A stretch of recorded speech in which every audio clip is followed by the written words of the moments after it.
birthday, Mike.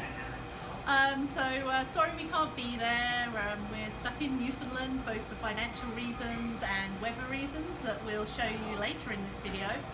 But first we'd just like to reminisce a bit about our time in your group.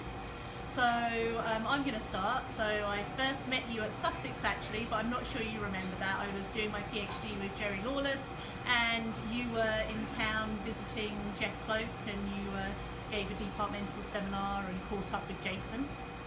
And then I met you again at the ICOMC in Munich in 1998, I think the year was. And we were at one of the mixers, I think in the town hall, and you were chatting with Jerry and maybe Mike Lappert, and I came over and one of the beer wenches, for want of a better term, came over and was offering free beer, and I managed to get the last beer off the tray, and you were trying to trade it for some prawn cocktail or something like that, but I snuck with the beer, and so I think that helped you remember who I was, and I was extremely grateful when I wrote to you about getting a postdoc that you said yes, and so the rest there was history, and I came to work for you in February 1999. And obviously that's when I met Chris, and we started dating in May sometime of that year, but you were pretty oblivious, so we always joke that as a scientist you're not the most observant in terms of these sorts of relationships going on in front of your face and in your lab. But yes, thank you so much for everything, and have a wonderful birthday and enjoy this celebration. Over to Chris. Mike, yes, I remember very fondly the day of going around meeting potential PhD supervisors and coming up with my list. And on my first list, you were number 2. My first choice decided not to take me on that year, so I was going around with my second round, and I remember meeting you in the hallway when the first list came out, and you said, "Oh, I came so close, Chris. You could have been working with me." But then, when I came around later, you sort of had this smile on your face, saying, "Okay, you're back for a second swing." And I remember having a chat with you, and you saying that picking a PhD supervisor is a very serious business. It's a bit like getting married, where you find someone you're going to have a good, constructive relationship with for 5 years and then have an amicable divorce. So I'm glad to say that my relationship with Fran has lasted longer than 5 years, and there's no talk of amicable divorces, thankfully. So your advice has been very, very helpful over the years. So thank you once again, Mike. So welcome to the Green Chemistry and Catalysis group. I'm going to take you on a quick lab tour and talk about some of the research we're doing. So both Chris and I are doing some work on CO2 activation, so making cyclic and polycarbonates, and I've been doing quite a bit of work on biomass transformations, so taking waste from agriculture and fishing industries and doing work with that. So this is our main laboratory, and so we come in and we have our safety cupboards and fridges and things, and then although we have solvent purification, we still have an old-fashioned THS still. We've been pretty successful in getting funding, so our lab was refurbished quite a while ago, and we have 3 glove boxes now, 2 microwave reactors, one of them's over there.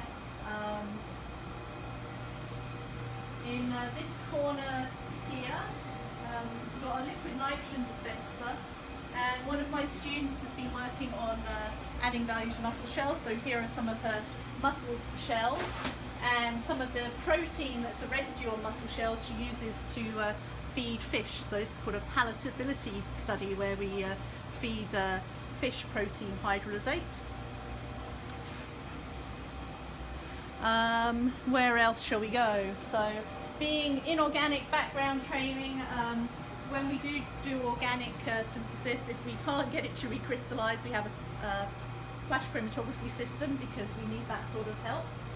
But then we have several pressure vessels around. This one is having some work done on it at the moment. It's not being used, but somebody is hopefully making some polymer or cyclic carbonate in this pressure vessel.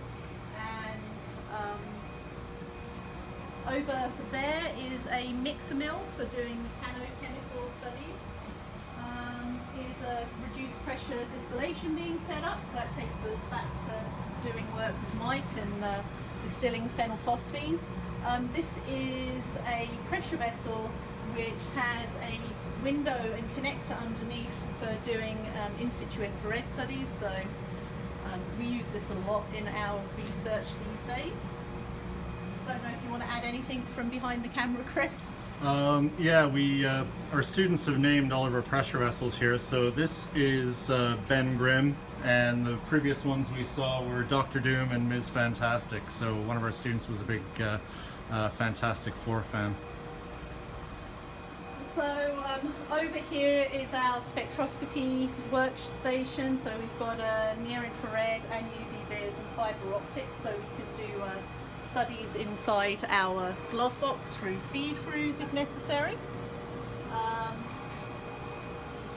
Where I've been getting into some biocatalysis and this biomass stuff, we have shaker plates, and in another lab we have an incubator that we use. And this is our main instrument room. So this is our older GPC instrument, so this is set up for doing aqueous side exclusion chromatography for proteins and carbohydrates. This is our own GCMS that we use for analysis and characterization of small molecules. We've got more high pressure equipment in the corner for doing supercritical fluid work, including this guy here, which is a phase monitor for seeing if reaction systems are homogeneous or biphasic. And this is our state-of-the-art GPC for organic polymers, where we have a triple detector, so we've got viscometry, refractive index and light scattering. So that's pretty much our whistle-stop tour of the lab, and hopefully we'll get to catch up with you in person in Toronto at CSE. Bye guys!